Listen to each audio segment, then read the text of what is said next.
na wyraz twarzy, na zewnątrz człowieczą? Czemu żyjemy takim nędznym życiem, nas pożera i na to nam skórzaty trupów robi?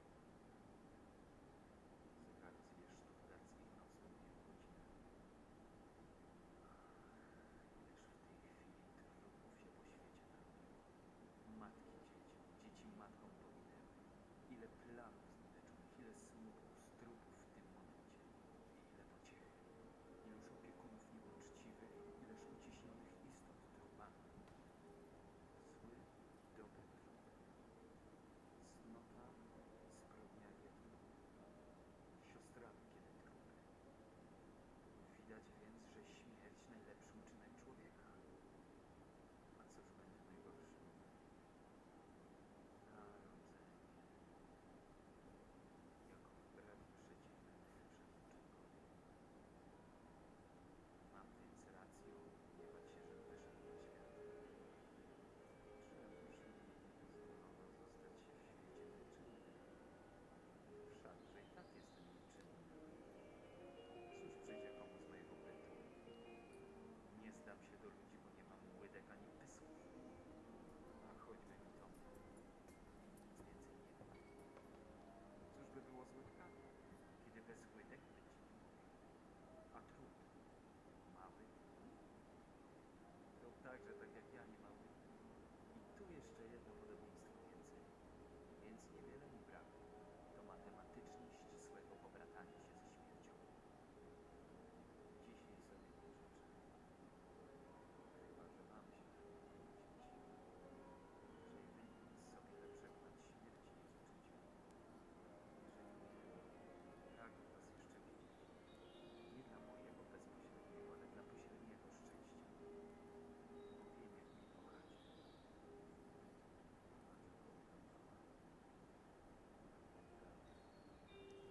Oj, to sen do odgadnienia. Tak. Tak. Nie tak. Palec w palec. Obsnęło się. Kocha mnie? Kocha mnie pewno? Niech robi co chce. Dziś wyższe uczucia. Wyższe. Daleko wyższe od ciekawości mam w duszy. Dobrej można mieć pamięci. Ojcze, matko, dzieci, wszystko to, co mi najdroższe, gdzieście wy. Może trup? Może Moskal zrobił mi figle? A, zaczekaj! Czekaj. Ależ Moskal. Dawno już nie płynęłem. As I said, is organizing tours every day of the year because holidays are for weaklings and fruitcakes, and with that you can find us here in Warsaw, but also in Gdańsk, Poznań, Wrocław, Kraków, Lwów in Ukraine, and if you will decide to return during summer, the bears in Zakopane will be not sleeping anymore and you can have a chance of chasing them through mountains or vice versa, maybe they will be chasing you. We'll start probably with liberation of Poland. So it sounds very good when the Joseph Stalin decided, we will help Poland, we will liberate them. And that was not so nice, since he was the second guy who started it. The Nazis were first, then the Stalin took second half of Poland. The fact that he had to liberate all of it is the Nazis broke the word given to him. They took other part of Poland, a little bit of Russia, and then the Soviets were backtracking through Europe once more, freeing us from the Nazis. The fact is that freeing was a very strange thing that they were doing. Technically, a front of the army that was going through the country was well-equipped, smart guys who were liberating truly. The problem was the second line of the army, which was everybody who wanted to come along, because if you are liberating somebody, you can take treats from him. So they were just coming and borrowing whatever they wanted, which ended up with pillaging, raping and murdering everything in the view. And also during the liberation, they also decided that all of the Nazis factories that were located in Poland also need to be liberated. Doesn't matter, those were our original factories that used to belong to us. Right now they belong to the Soviet Union, so they will be dismantled and taken to the better location on the other side of the border, because the Stalin is aware that after the war he's going to leave us alone, so he needs those factories to be there, not here. So after the liberation we are very poor, we are very beaten, and also it didn't exactly end it as we wanted it, because during the Yalta meeting Mr. Churchill and Mr. Roosevelt decided that it would be much more healthy to give the half of the Europe to Stalin than to wait for him to take all of the Europe. So with that, half of the Europe ended up in a warm hug of Joseph Stalin, and we are not so very happy about it, and this will be a long time of many paradoxes, not always with Stalin, as he will kick the bucket in 1953, but after him there were other guys who were very, very mean. And with that we are going to start to talk about Warsaw. How bad was for Warsaw? Well, we were the only other city that was worse destroyed than Warsaw was probably Berlin, because the rest of the Allied forces just took all of their anger on the Berlin during the siege, and afterwards the Berlin was destroyed in a lot. Warsaw was destroyed in 85%. So if you would be here in 1945, nothing here was standing. Literally, none of the buildings that are here were standing, nothing was here, only a huge piles of rubble.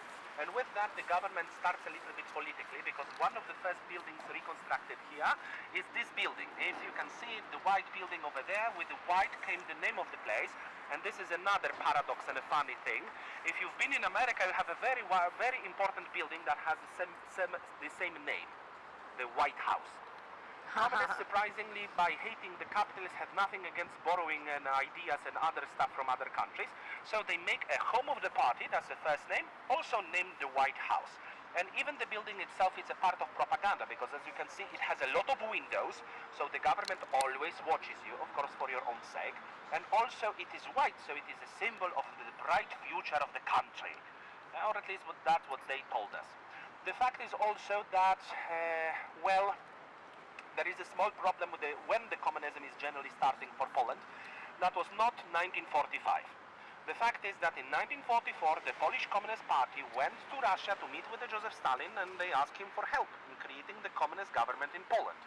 So though the war ended in 1945, the communism officially started on the 22nd of July 1944 for Poland. And from this point onward, no matter we have a government on the exile, Stalin said we have a communism in Poland, so that's how it is.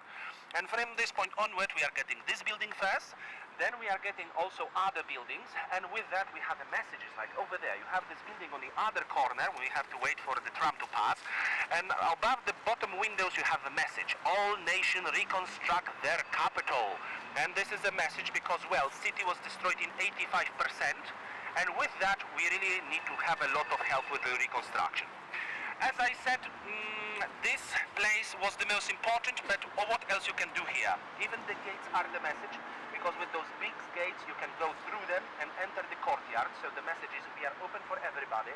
And even more, in the courtyard of the building you have the balcony that's supposed to be for the leaders of the party. So if you have a deal with the party, you can enter the courtyard, you can shout towards the balcony, the doors will open, government will exit, and you can have a talk with the government. Generally, I never had that ever worked, because the most general way of the government dealing with the people's needs was just to call more army and dismantle them. But generally, that's what we have been told. And this is one of the three symbols of a communism for a city. We have a home of the party, then we have the Tower of Joseph Stalin, which is this tower with a clock that nobody today likes to call it this way, so we are using only the first half of the name, the Palace of Culture and Science, and then the part that the people are always skipping by the name of Joseph Stalin. There used to be 7 like these towers in the Moscow, they are still standing.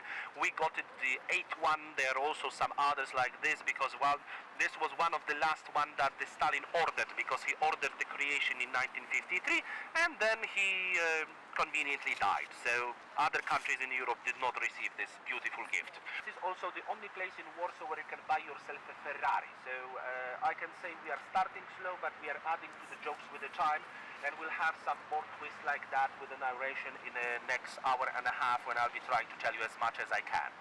Armies of the will of the party was here, and you have already the second joke. This place is known as Liberty Corner, and on the other corner you have also the Polish press agency, the local one that is gathering all of the writers, and during the communist times that was a censorship office. So you can imagine, not that funny, but the idea was generally brilliant. Instead of curing the illness that will come up from the people getting the knowledge that was not suited for them, the government just in advance is telling them, oh guys, you don't need to know that, we'll make sure that you'll get only the good news. So according to them, you are living in the best place around the world, because we have the 100% of employment. Then also we have the best place around the world, because we have a big family of other countries in Europe that also are in this friendship zone of Joseph Stalin, and so on and so on. So they will make sure that we will learn it, and not only by newspapers. If you think that the censorship is touching only newspapers, that's wrong. They are touching everything. If there will be a band that will be that would like to sing a song for you, they firstly need to put all of the lyrics of the songs here. The lyrics have to be checked, and then according to their will, the lyrics will return or not. The posters on the streets will also be checked here. The newspapers, that's a no-brainer. Furthermore, they don't always have enough time. So if you're opening your morning newspaper and there's a blank part of a page, that means they didn't have enough time to check everything. So just in advance, they will not allow the parts that were not checked to be printed at all. Then we have also the books, but this can be a good thing if you think about it very carefully. Because let's say I'd like to print a book because I have my idea that this will sorry, English is not my native language. It will be very new and modernizing for mathematics. But you know, I am very bad at mathematics. All of my math teacher could tell you that. But that would be not a problem. Because I am writing a book and they are checking it for errors. It's their deal to make sure that everything is correct. So that's a good part.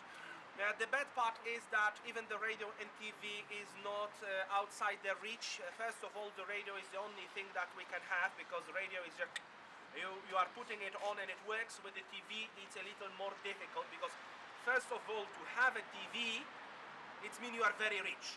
So if one family in a block of 120 families living in one building had a TV at their home, they were rich guys. And furthermore, this is an old school TV, so if you want to watch a movie, you need to crank it on. It requires 45 minutes to warm up to start working properly, and then you can watch the movie. And with that, I have two titles of a TV series that you can watch. We have a totally not a rip-off of 007, which is known as 07 Come In, which is about the Polish agent who was totally not a Nazi because he was a communist Polish agent in a Nazi Gestapo. And also the second one, which was praising the liberation of Poland. This is a 4th Panzer guy and a dog, because they were so cool, they didn't need the 5 guy in a tank. They had the 4 guys and a dog that was barking. So those are a TV2 serials that you can find at home. Very funny from my point of view, but with the time I realized not so funny. It didn't look like this, truly. But when I was a kid, I was swallowing everything. That's probably a part of propaganda. Where you're small, you're swallowing it. And then also, well, we didn't like that much. So if you really wanted to have a true TV news or news in general, we have one other option. You can listen to Free Radio Europe. There are only 2 problems. If your neighbor is sympathizing with the government and he will hear that you are listening to the radio, and those huge concrete blocks in the communist times have been specially arranged in a way in which you just have to put your ear to the wall and you see you hear your neighbors, and he will write a letter to the government that, oh, you know, this neighbor is sympathizing with the wrong party. That means that you will probably get so-called a wolf's ticket if you are lucky. Which means that no matter we have a 100% of employment, you will never get a job. Officially, you will never find anybody who will be allowed to give you a job. That may be good, because if you are sympathizing with the underground, that means you can work for them and you will still not starve.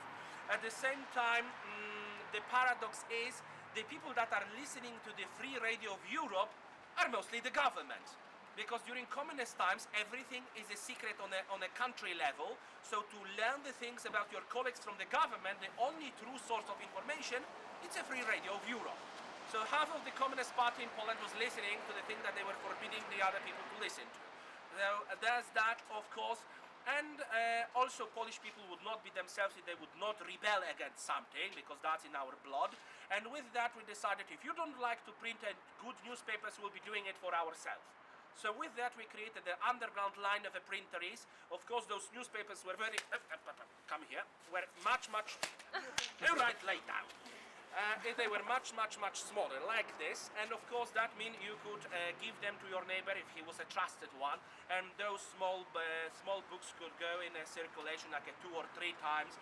And then the paper was probably reused.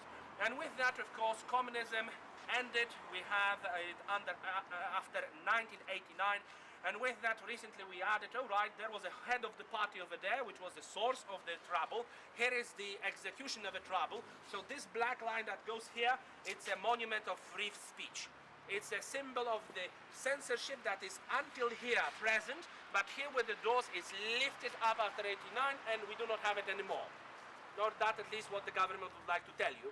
Because the democracy in Poland, it's a case of which TV station you are listening to, because the left side said we do not have a democracy, the right side says we have. So you can choose with which party you are sympathizing more and feeling very good or very bad about your own country. That's Poland for you. There is one part missing here, should be a huge mirror, but those who are making the monument, they decided, all right, it looks like a skateboarding equipment well enough, and we know that the children, young adults, and the adults that are acting like a children will be still using it to make some crazy stuff on it, so the glass will be broken very quickly. We are not including it anymore.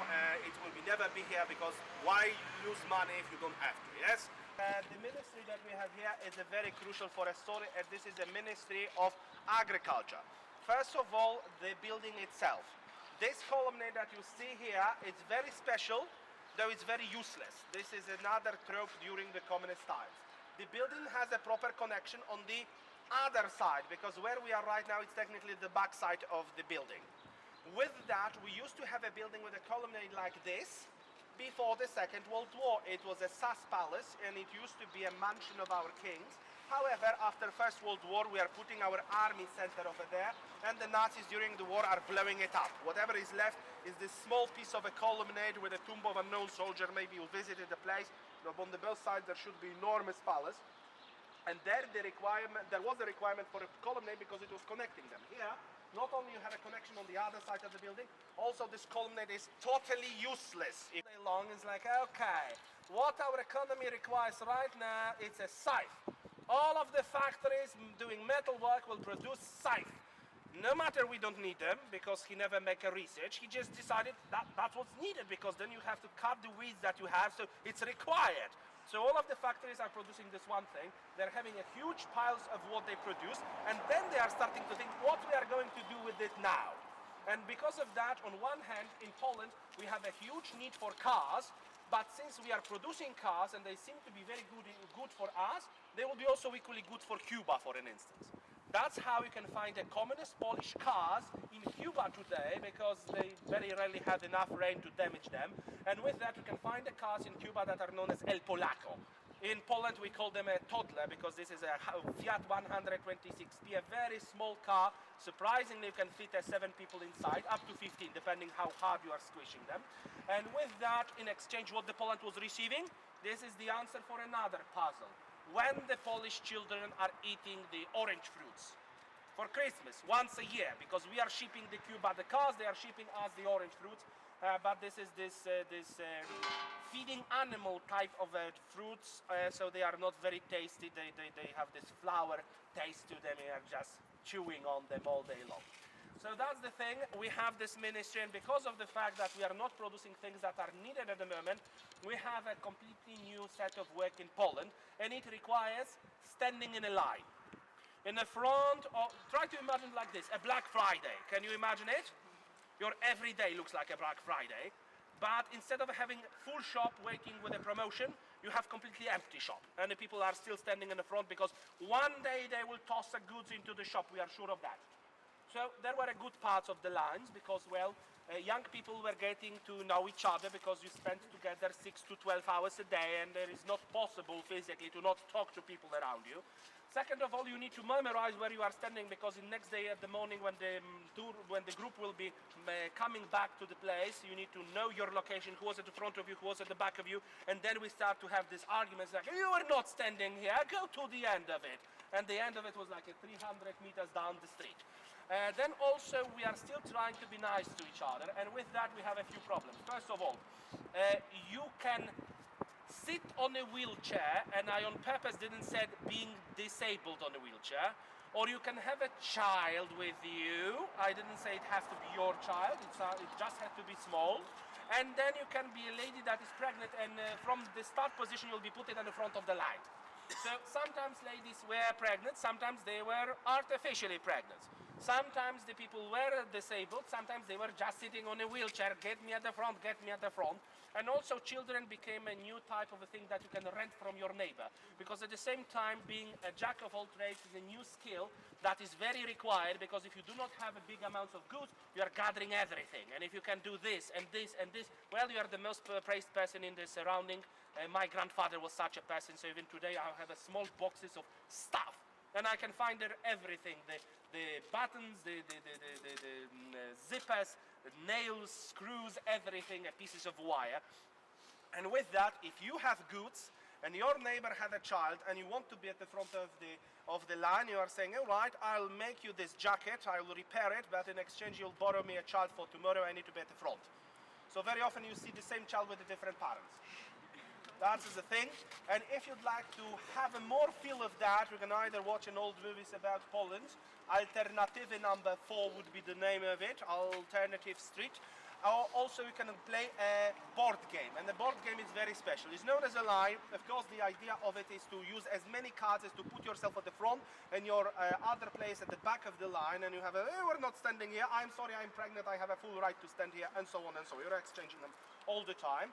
What you can buy is the things that we were looking for and craving, like bread, like meat, like tissue paper. How you can say that the place is wealthy when you have a lot of tissue paper per person? So how much would be for Warsaw, the capital of a country? 7.5 rolls of tissue paper per person per year. Wow. We are a wealthy place. But still the government make us a very Greenpeace people, because if you gathered 10 kilograms of a spare paper, you can exchange it for 1 tissue paper. A roll, of course. And the board game is to get those rolls of tissue paper, to get meat, to get vinegar, to get bread. And it has been translated to 12 languages, with the exception of Russian. I'm sorry, Mr. Putin himself, he said, it is showing communism in totally not true and very offensive way. I will never have in my country this board game, so he don't have it, the rest of the Europe have. It just will make a full circle surrounding this place. And we are starting with this because that's probably one of the 2 or 3 good jokes that we'll have before the end of the tour. The rest will be not so pleasant. But let's not get there yet. So this is Milk Bar. The case is that after the Russia borrowed our factories, and we are still waiting for that $54 billion that they technically own us after Second World War, and probably will not ever get it, because it's like this: you have a $1 for 3 zloty, and you have the 1 ruble for 0.07 of 1 zloty. So you can try to multiply that. The Russia would collapse and we still not have enough money to give us back. With that, after the war, we are very careful about what to eat. And we came up with an idea that the only thing that we can organize at the moment is milk. Because if you still see somewhere a cow that has not been borrowed, and you feed it a grass, there is a chance it will give you milk. So with that, we are opening a line of the restaurants that will be having a food based on milk. Of course, milk would not be enough, so we'll have also a flour and the eggs. And that's it at the beginning. And I'm very sorry if that put in your head the idea that this is a vegetarian food, you are wrong. If you are a vegetarian, you choose the wrong country in Europe. Poland is everything but not vegetarian. And with that, today, when we have the option of adding more, we are adding a lot of meat. So even if you find like a, oh my God, it's a dumpling that is filled with the potatoes, onion, and the cotton cheese, and then they dip it in the pig fat.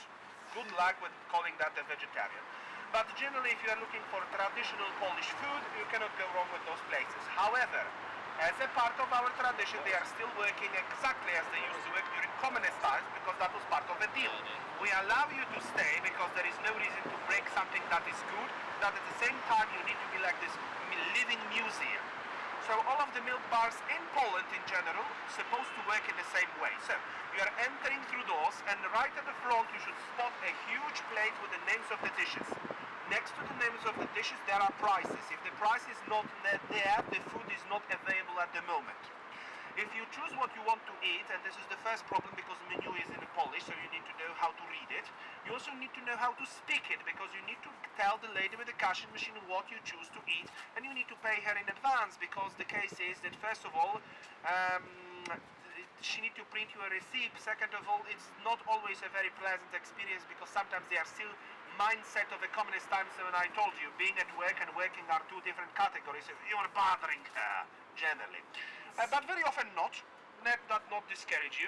If you told her what you want to eat, you got it your receipt, you need to visit the second window in the wall, you give them the receipt, they are looking at you suspiciously, and then they are preparing the food. And this is the moment in which you're also supposed to know how the food that you try to pronounce is pronounced originally in Poland, because the kitchen to serve you the food is shouting out that the name of the food so you can get it.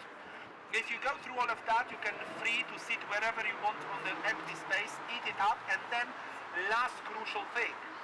You supposed to give the plate back to the kitchen tap, the third window in the wall, and if you do not give them the plate back, they will have to leave their natural inhabitat, the safe zone, safe space of a kitchen, and they will become triggered. You do not want to trigger a kitchen service. That's the last thing that you want to do in the comments restaurant. So with that, you need to give them the plate, and then you are off to go to the city and create as much communism as you want. Because back then it was also organized in such a way. You can go early at the morning as 8 at the morning because you can have a breakfast. Then after the job you can go until 5 because you will have a lunch, a late evening lunch. And with that, afterwards you go to the city, create more commonwealth for everybody, and everybody will be happy. And since we can probably say that the communism was many things, but not a system with the relief, this place is also a system without the relief. You do not have a toilet in the milk bar, at least not for customers. So you need to be prepared for that as well. The idea is you are getting in, getting food, getting out. And if you are looking for that, that's a perfect spot for you. Cheap food, big portions for that price, and it's also traditional. And if you will ever tell me it's bad, then I would suggest you to visit our schools. Then you have a bad food. Sorry. And this is the summer that we have here, and with the summer we have, of course, the people from the countryside working very hard to feed us.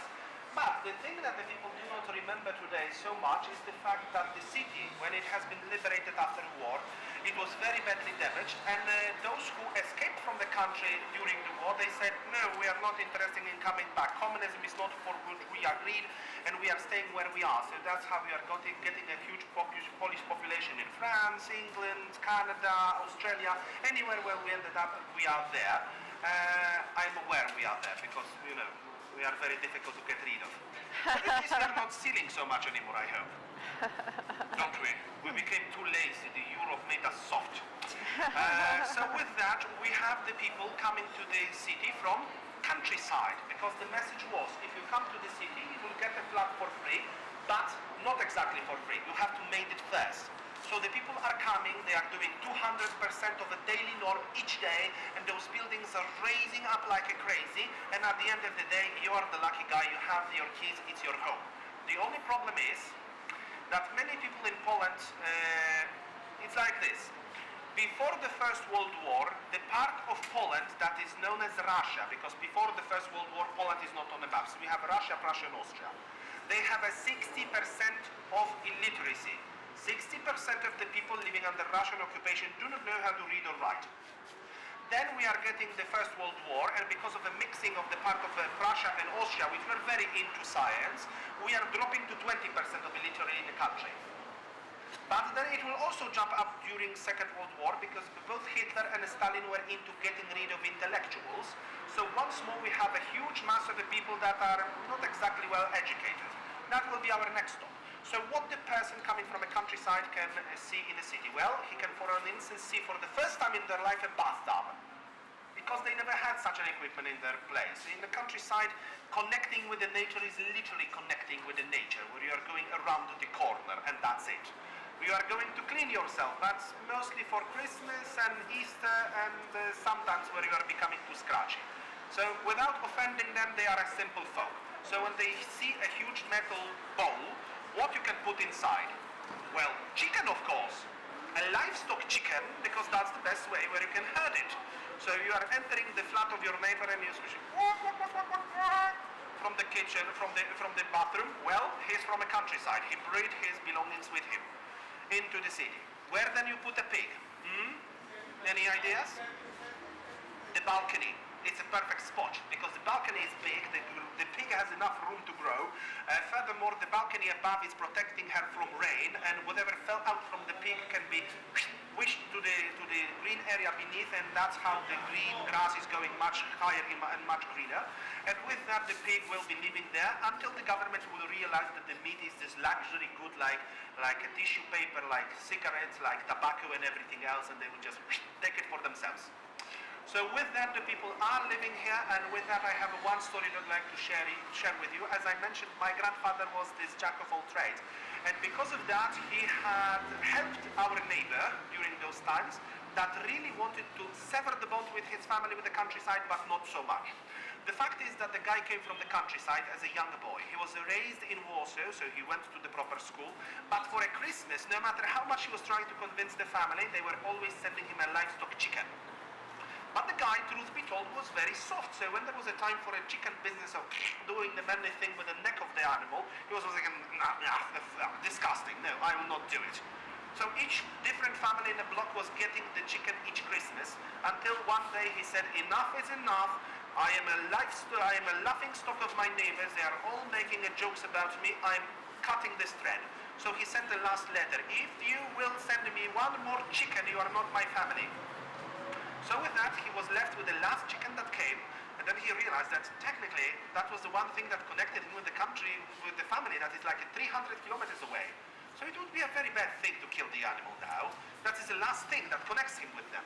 So he asked my grandfather to help him out.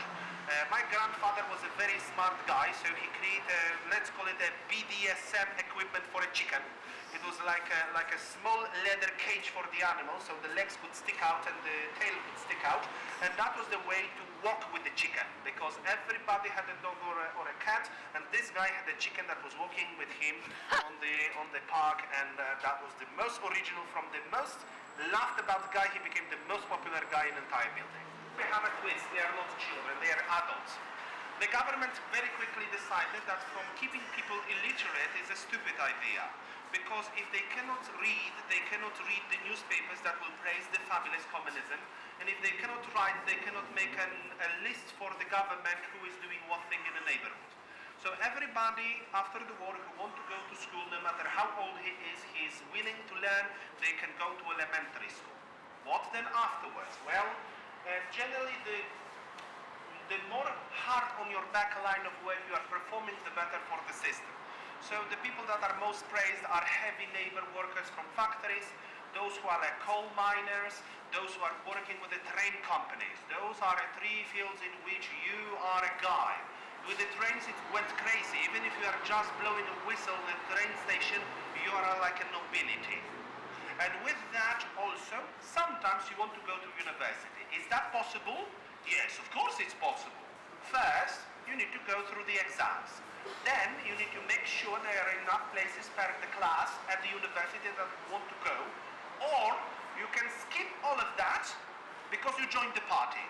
This is the carrot and a stick, because the party wants to have smart people, and here's the paradox. Because if you are joining the party and they will have a usage for you, you can be dumb as brick, and they will kick you through the entire university, giving you as many PhDs as they can. Because the one guy with PhD in a party is the one guy with PhD in a party, and that's 1+. A little bit like a democracy works today. And two people are having more voting power than one person, no matter how well educated he is, and they are not. So with that, many people were joining the party just for show. They were joining the party because with that they have an easier time, because with that they had more trades.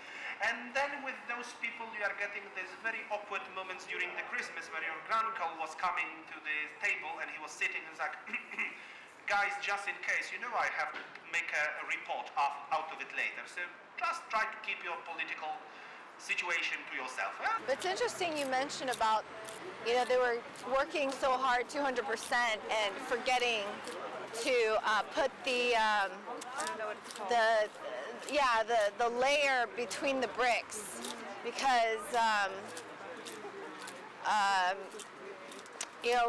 our discussion earlier, I think it was either today or yesterday, we talked about striving or working and overworking, and we sometimes forget, like, it's not, like, if we strive too hard, the whole thing will collapse, because you know, it's like taking our time to do things the right way the first time instead of trying to hustle.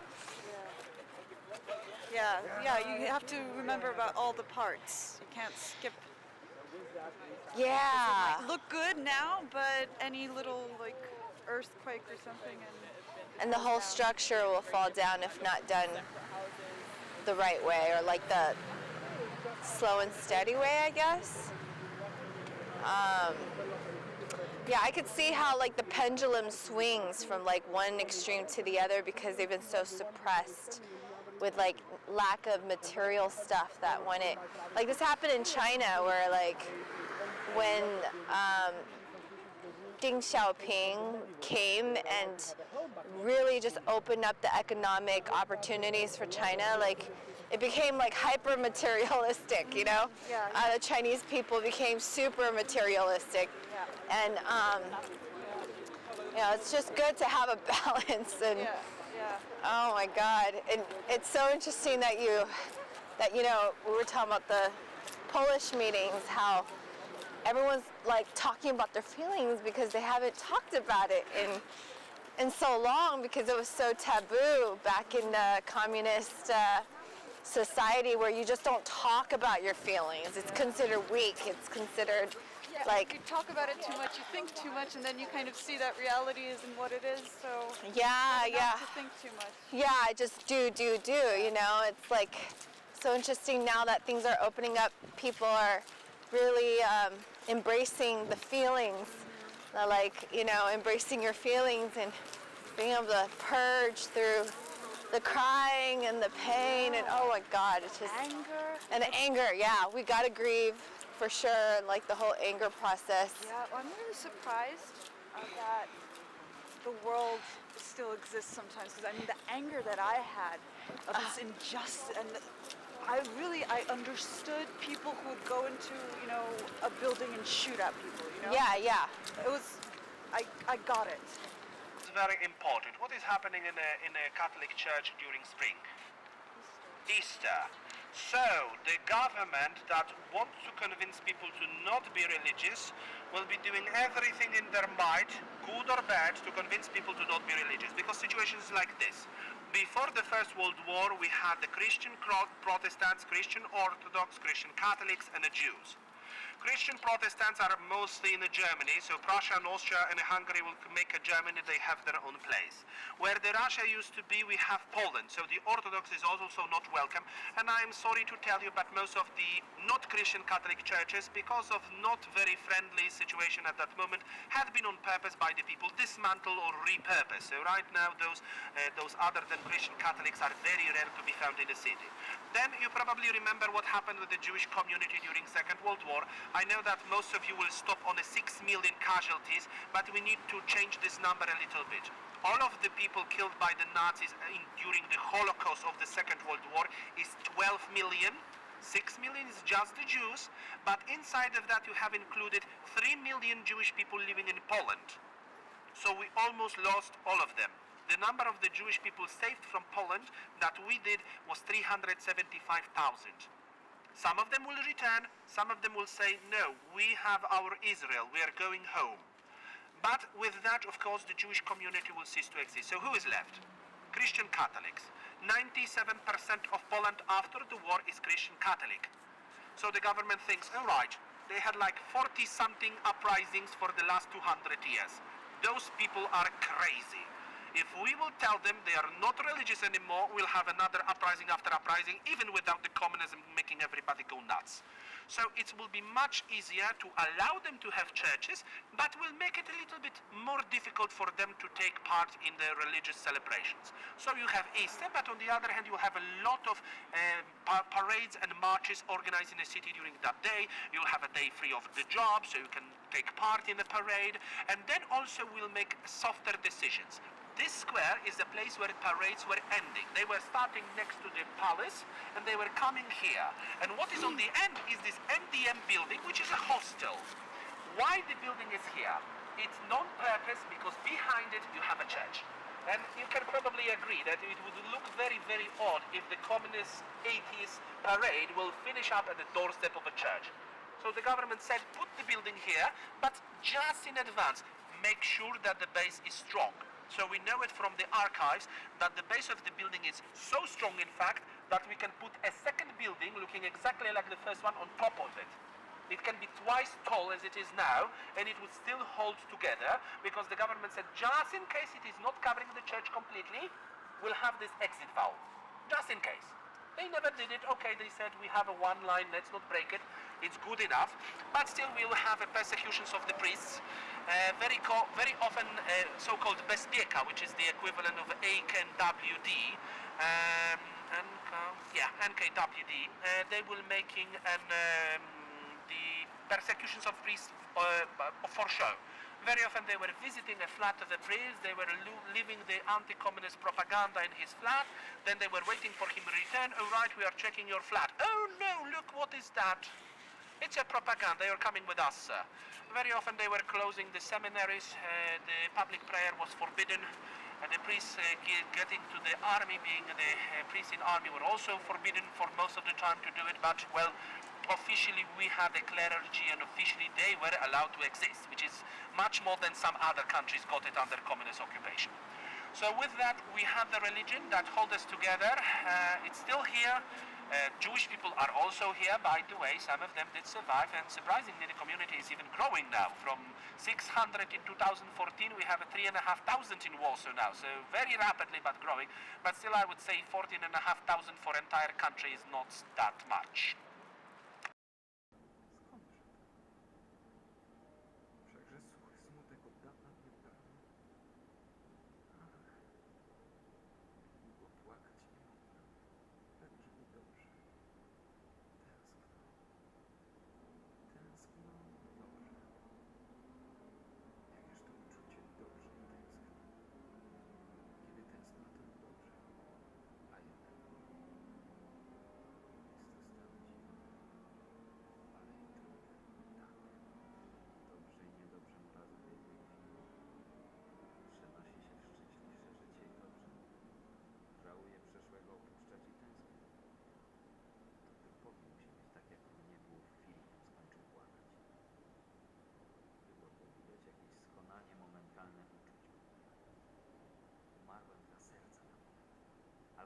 Serce umarło dla mnie. The terrible mother challenges and threatens the individual, absolutely. She is goddess of anxiety, depression, and psychological chaos. Goddess of the possibility of pain and death. She is horror, insofar as horror can be imagined, and is the ground of that horror beyond. She exposes and turns to her advantage constant mortal vulnerability. She barters paradoxically, offering continuance of life for sacrificial death. She demands reconciliation without offering the certainty of survival. She embodies the potential for salvation and the central problem of life, impels the individual involuntarily toward further expansion of consciousness, or induces involuntary contraction leading to death. The Great Mother impels, pushes with certainty of mortality, and pulls with possibility of redemption, development of consciousness and of self-consciousness. The identity of death with the unknown has permanently and incurably destroyed any possibility of final habituation to, adaptation to, more accurately, the world of experience. Man, as Eric Neumann points out, is in consequence the incurably anxious animal. Thus, the womb of the earth becomes the deadly devouring maw of the underworld, and beside the fecundated womb and the protective cave of earth and mountain gapes the abyss of hell, the dark hole of the depths, the devouring womb of the grave and death, and darkness without light of nothingness. For this woman who generates life and all living things on earth is the same who takes them back into herself, who pursues her victims and captures them with snare and net. Disease, hunger, hardship, war above all are her helpers, and among all peoples, the goddesses of war and the hunt, express man's experience of life as a female exacting blood. This terrible mother is the hungry earth, which devours its own children and fattens on their corpses. It is the tiger and the vulture and the coffin, the flesh-eating sarcophagus, voraciously licking up the blood seed of men and beasts, and once fecundated and sated, casting it out again in new birth, hurling it to death, and over again to death. The terrible feminine has been represented by figures such as the chimera, the sphinx, the griffin, and the gorgon, which combined and unified the most disparate yet related aspects of nature, those aspects which, individually, intrinsically, inspire terror and deference. Gorgon-like figures and their sisters appear commonly throughout the world. As the Aztec Coatlicue, whose gruesome headdress was composed of skulls, the terrible mother was goddess of death and dismemberment, object of sacrificial homage. As goddess of the snake, she was sacred in ancient Crete and worshipped by the Romans. Her modern equivalents remain extant in Bali and India. Kali, Hindu goddess, portrayed in figure 34, unexplored territory as destructive mother, is 8-armed like a spider and sits within a web of fire. Each of her arms bears a tool of creation or weapon of destruction. She wears a tiara of skulls, has pointed phallic breasts and aggressive staring eyes. A snake, symbol of ancient impersonal power, transformation, and rebirth, is coiled around her waist. She simultaneously devours and gives birth to a full-grown man.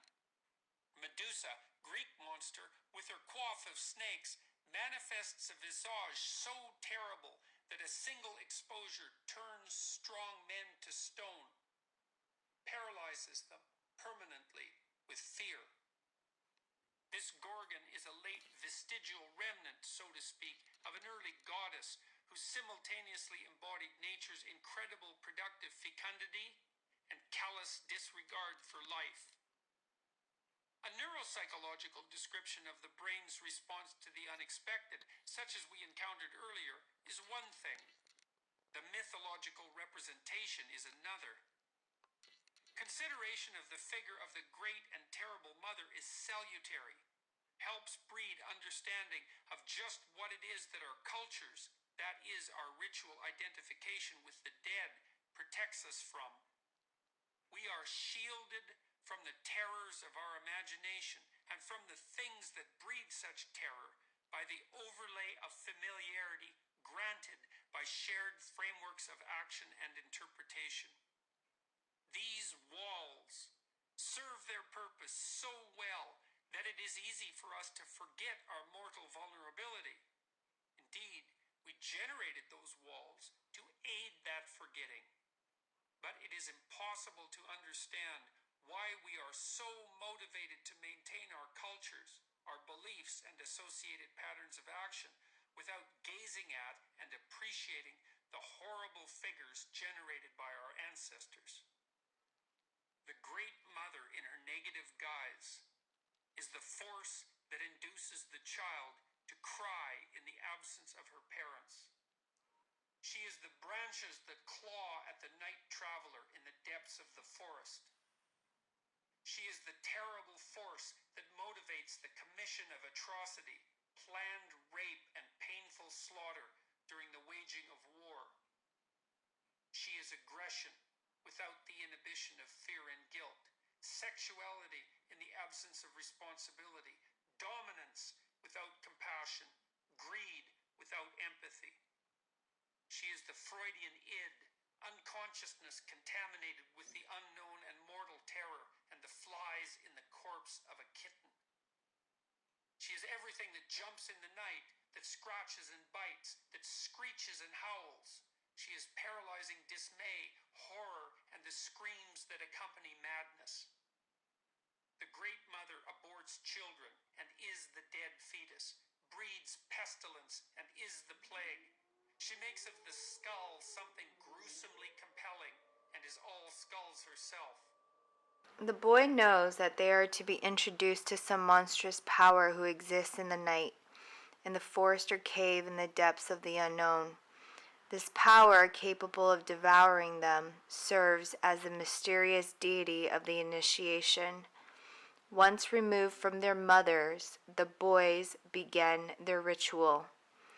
This generally involves some mixture of induced regression of personality, reduction to the state of pre-cosmogonic chaos, extant prior even to earliest childhood, an induction of overwhelming fear, accompanied by severe physical or spiritual hardship or torture. The initiates are often forbidden to talk and may be fed by the men. They may be circumcised, mutilated, or interred alive, required to undergo intense punishment, subjected to intense dread. They symbolically pass into the maw of the terrible mother and are reborn as men, as adult members of the tribe, which is the historical culmination of the consequences of adaptive behavior. Initiates often actually pass literally through the body of some constructed beast, aided by the elders of the tribe who serve as the agents of this deity. Initiatory death is indispensable for the beginning of spiritual life. Its function must be understood in relation to what it prepares: birth to a higher mode of being. Initiatory death is often symbolized, for example, by darkness, by cosmic night, by the telluric womb, the hut, the belly of a monster. All these images express regression to a pre-formal state, to a latent mode of being, complementary to the pre-cosmogonic chaos.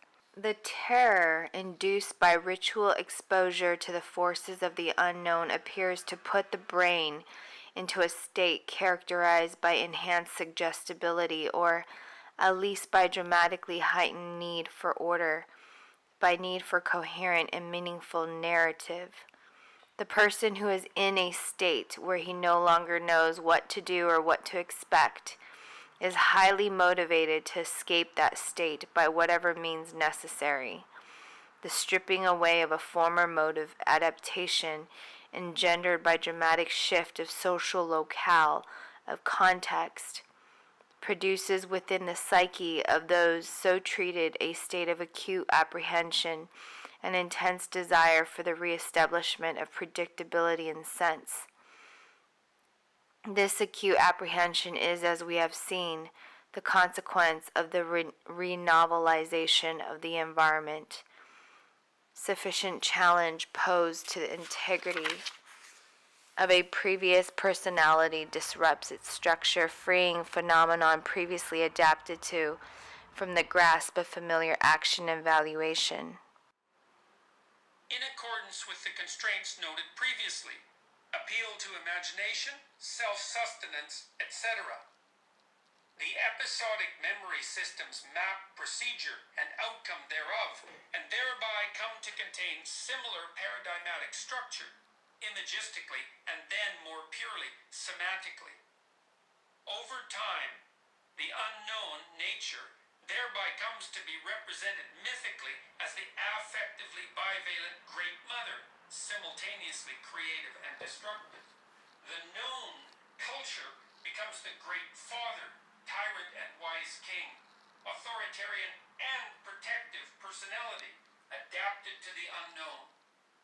The knower, man, becomes the hostile mythic brothers, sons of convention, hero and anti-hero, Christ and Satan. eternal generator and destroyer of history and tradition. Semantic cognition, feeding on narrative, the bridge between the episode and the pure verbal abstraction, derives rules from behavior. Application of the rules alters the environment, including procedural and episodic representations thereof. Thus, the cycle continues. Culture protects the individual against the consequences of his or her vulnerability, at least in its positive aspect. But the price paid for absolute security is freedom and individuality, and therefore creativity. Sacrifice of individual creativity by choice eventually deprives life of pleasure, of meaning, but not of anxiety or pain, and therefore renders life unbearable. Civilized or historical Homo sapiens grows up within a structured canon of principles implicitly and explicitly posited and held as absolute by the majority of individuals within his or her civilization. In return for this legacy, which is in fact the sum total of the efforts of mankind over thousands of years, the individual is molded and shaped and can therefore survive independently. But all this shaping is not purely beneficial. It is an unhappy fact that the intrinsically rewarding, implicitly interesting activities associated with individual heroism often come to pose a threat to the established structure of the group. The Great Father, positive aspect of history, protects man from the terrible mother. He is civilized order, education and wisdom embodied and represented, the abstracted and integrated personification of all those heroes who have come before and left their mark on the cultural behavior of the species. He is ritual model for emulation, good king, wise judge, man of courage, of action, of art, of thought. Insofar as he represents particular specific patterns of action, however, he is the enemy of possibility, of life in the present itself of the hero, and is therefore necessarily captor of the spirit, embodiment of the tyrant, the bureaucrat. This is history as the terrible father, dead weight of the past, crushing mass of narrow, bigoted, ill-informed opinion and popular prejudice. This is the force that oppresses the good mother, the creative aspect of life itself. The terrible father opposes anything new, anything that threatens his integral structure and absolute dominance. Identification of the well-adapted man with his culture means that as history becomes established in counterposition to the force that nature represents, the creative hero has to battle public opinion, composed with ideological of contemporary slogans, Sluag Derms, Welsh, battle cries of the dead, as well as the forces of the natural unknown. The hero is an enemy of the historically determined structure of values and assumptions because he may have to reorder that structure and not merely add to it or maintain it to deal with what still remains unknown.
252, alias Alexander.